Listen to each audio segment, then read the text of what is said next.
किताब में एक इंसिडेंट नहीं आ पाया। जब मैं यहाँ से गया था, जब मैं यहाँ से निकला था दादर वेस्ट से, तो दादर वेस्ट से निकला और मैं ट्रेन में लोकल में चढ़ा, टिकट के पैसे नहीं थे तो नहीं दिए, अंधेरी में उतरा, सुबह का वक्त था, मुँह अंधेरे का वक्त था, तो अंधेरे में उतरा तो बड़ा गंदा इंसिडेंट है यार। वहाँ पर उतरा और ऑटो के पैसे भी नहीं थे, तो ऑटो पर लाइन लगी हुई थी वहाँ पर, और बड़ा संख्याबद्ध तरीके से ऑटो आते हैं एक एक करके जो है, मतलब ऐसा नहीं है यहाँ के सीन नहीं है। तो एक ऑटो में जो है आपके उसने कहा कि आ जाओ, मेरे पास पैसे नहीं थे, तो एकदम से एक ऑटो आके रुका, उसमें एक लड़की बैठी हुई थी, बहुत ही खूबसूरत लड़की थी। उसने कहा कि आ जाओ। मैंने कहा कि आप, मैं कहाँ जाएंगे? कहने लगी मैं, आपको कहाँ जाना है? मैंने कहा मुझे जाना है लोखंडवाला कहीं, तो मैं उतर जाऊँगा। तो उन्होंने कहा आ जाओ। तो इतनी हसीन लड़की थी, मुझे बुला रही थी, मैं मना नहीं कर पाया। मैंने कहा बहुत ही अच्छी बात है, क्या लिफ्ट मिली है? और पेट में दाने का भाव, 5-6 दिन से खाया कुछ नहीं था।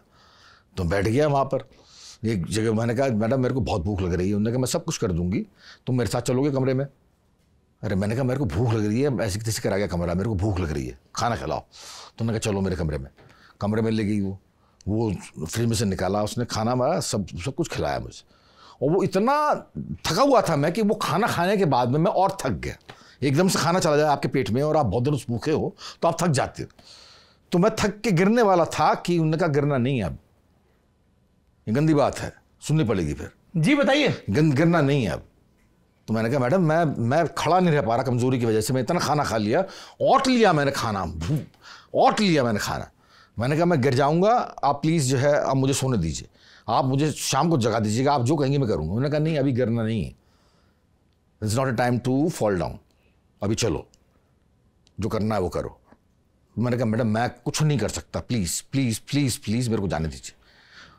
3-4 बार ये हुआ, उसने मेरे सीने पे एक लात मारी बड़ी भयंकर तरीके से। रामजादे तेरे को लेकर आई थी मैं, तेरी औकात क्या है? तेरे को मैंने इसलिए खाना खिलाया? मैं पीछे गिर पड़ा। मैंने कहा गेट आउट यहाँ से, बहुत तगड़ी लात थी। तो वो खाना खाया हुआ था, मैं नशे में था, बुरी तरीके से झूल रहा था, उठा नहीं जा रहा था, जैसे तैसे करके मैं बाहर निकला।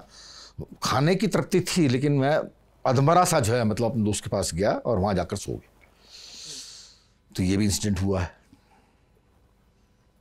उसको कैसे बयान करूँ, ये अच्छा हुआ ख़राब हुआ, कैसे बयान करूँ? उस महिला को कुछ चाहिए था, वो मेरे पास था लेकिन मैं दे नहीं सका उसको, तो ये भी हुआ है, ये इसमें मेंशन नहीं।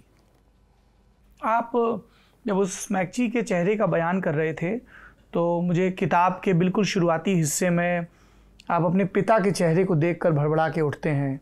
एनएसडी के हॉस्टल में हैमलेट की शानदार परफॉर्मेंस, सब तरफ की वाहवाहियों के बाद और डर जाते हैं। जरा बताइए, हमने बड़े किस्से सुने हैं, देखिए कि एक वक्त था जब इस मंडी हाउस में एक सुपरस्टार हुआ करता था जिसके नाटक के टिकट ब्लैक में बिका करते थे।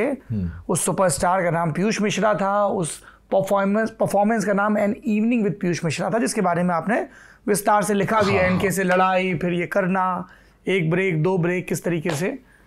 पर वो सिलसिला तो हैमलेट से शुरू हुआ और इसीलिए आपने खास तौर पे उस व्यक्ति का नाम लिखा है, उसका समर्पण दिया है जिससे आपने सीखा। कई किताबों में उनका जिक्र मिलता है, फ्रिट्ज बेनेविट्स। फ्रिट्ज, हाँ, जर्मन डायरेक्टर थे, जिसके प्रकोप में आके लोगों के अंदर सुसाइडल टेंडेंसीज भी आ जाती थी। खतरनाक डायरेक्टर था, कैसा था बताइए जरा। बहुत खतरनाक था, एक आंख नहीं थी उसकी, 70 साल का था, एक आंख नहीं थी उसकी, और एक आंख एक्सीडेंट में चली गई थी। तो उससे पूछा गया था कि mister Fritz, how do you feel after losing one eye, do you feel sad to lose your one eye? तो उसका जवाब ये था कि no, I feel happy to save my one eye. इतना पॉजिटिव आदमी था, तो बहुत दुर्दांत आदमी था। 20 साल के जोश था उसके अंदर, 70 साल का बूढ़ा था, और जब अंदर घुसता था तो एक्टर्स के समुदाय में खौफ पैदा हो जाया करता था। इतना खतरनाक डायरेक्शन था। अंदर से निकलवाना एक्टर के लिए, अंदर से निकलवाना उसके लिए जो है बिल्कुल टॉर्चर चैम्बर था एक्टर के लिए। क्या करता था? अरे यार क्या बोलूं, मतलब आपके उसको हिंदी नहीं आती थी, उसको वो कन्नड़ में नाटक कर चुका था, हिंदी में नाटक कर चुका था, छत्तीसगढ़ी में नाटक कर चुका था, बुंदेलखंडी में नाटक कर चुका था, उर्दू में नाटक कर चुका था, और उसको इन भाषाओं का एक लफ्ज समझ नहीं आता था। फिर अरे यार थिएटर का सेंस था, स्क्रिप्ट थी उसके पास में, अपनी स्क्रिप्ट याद करके आता, और एक वर्ड में आप उसे चीट नहीं कर सकते। कहीं एक वर्ड बदल गया तो बोलता कि हाँ ये वर्ड बदल गया। और आपको टॉर्चर चैम्बर में डाल दिया करते थे। मतलब डायरेक्शन इतना खतरनाक था उसका कि मैं जब सेकंड ईयर में हैमलेट कर रहा था तो थर्ड ईयर में किरण कुलकर्णी, मुझे याद है कि 2 प्ले करवाने आया था वो, तो थर्ड ईयर में किरण कुलकर्णी थे। ये 1984 की बात है, 85 84 की बात, 84 की बात। फिर परफॉर्मेंस तो 85 की जनवरी में हुई, 1-2 जनवरी को। हाँ 84 की बात है। तो उस वक्त जो थर्ड ईयर में वो करा रहे थे Galileo, life and times of Galileo. उसमें किरण कुलकर्णी करके हमारा एक सीनियर था थर्ड ईयर में, वो कर रहा था गैलीलियो। उससे गैलीलियो हो नहीं पाया तो उसने तार, अपने बिजली का तार देके अपने आप को शॉक देके मारने की कोशिश करी। एनएसडी में अगर क्लासिकल कैरेक्टर मिल जाए और आपसे हो नहीं पाए तो उस बहुत बड़ी दुर्दशा होती है। इतना बड़ा अभिशाप है एनएसडी में क्लासिकल कैरेक्टर मिल जाना, और आप फिर भी नहीं कर पाए उसको, तो आप अपने आप को जान से खत्म कर डालोगे, क्योंकि आपको मालूम है कि ये मौका आपके हाथ से गया सुपरस्टार बनने का, जो कि मेरे साथ भी हो रहा था। हैमलेट में कर नहीं पा रहा था। 25 दिसंबर 1984 मैं नहीं कर पाया उसको। बहुत मैं सूख गया था, यहाँ पर गड्ढे आ गए थे, मैं थक गया था। मैंने कहा यार मैं क्या करूँ, मैं कुछ नहीं कर पा रहा। तब कहीं जाकर उसने कहा कि आपकी मतलब उस एक दिन कुछ परफॉर्मेंस हुआ। उन्होंने कहा हाँ this is like a gift for me. सुर पकड़ में आ रहा है। हाँ, उन्होंने कहा कि this is like a Christmas gift for me. 25 दिसंबर को मुझे याद हुआ था, तो उन्होंने कहा this is like a Christmas gift for Piyush, तुमने आज कमाल कर दी। उसके बाद में 1 जनवरी को परफॉर्मेंस हुआ। 1 जनवरी को राजीव गांधी की सरकार आई थी पहली मरतबा। 3 जनवरी से यहाँ पर फेस्टिवल खुला था, फिल्म फेस्टिवल, श्याम बेनेगल, कुंदन शाह, ये सब लोग आए थे उसमें, अंतर्राष्ट्रीय फिल्म समारोह।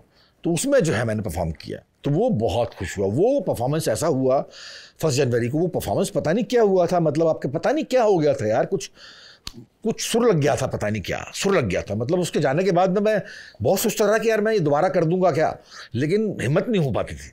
मतलब वो हैमलेट जैसा हुआ था, मतलब उसके लगातार शोज बढ़ा दिए गए, 9 शोज बढ़ गए इसके, और सब लोग बॉम्बे से देखने आए थे लोग बाउस कि कुछ चीज़ हो रही है। हैमलेट और कोई बंदा है पीयूष मिश्रा, वो परफॉर्मेंस कर रहा है।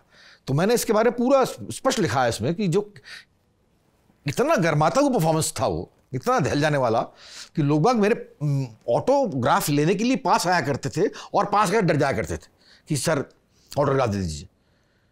कंपन था लोगों में, मतलब डरते थे कि आपके मतलब इससे ऑटोग्राफ लेंगे कैसे, इतना बड़ा एक्टर है। मैं समझ नहीं पा रहा कि मेरे जैसा बंदा जिस पर उसके घर के मोहल्ले के कुत्ते ने भौंकना स्वीकार नहीं किया था, उसको जो इतना वो मिल रहा है, सम्मान मिल रहा है, हर बंदा बोल रहा है कि यार पीयूष मिश्रा पीयूष मिश्रा पीयूष मिश्रा। मैं डर गया था उससे, और डर गया था, इतनी भी सफलता मैं संभाल पाऊंगा कि नहीं।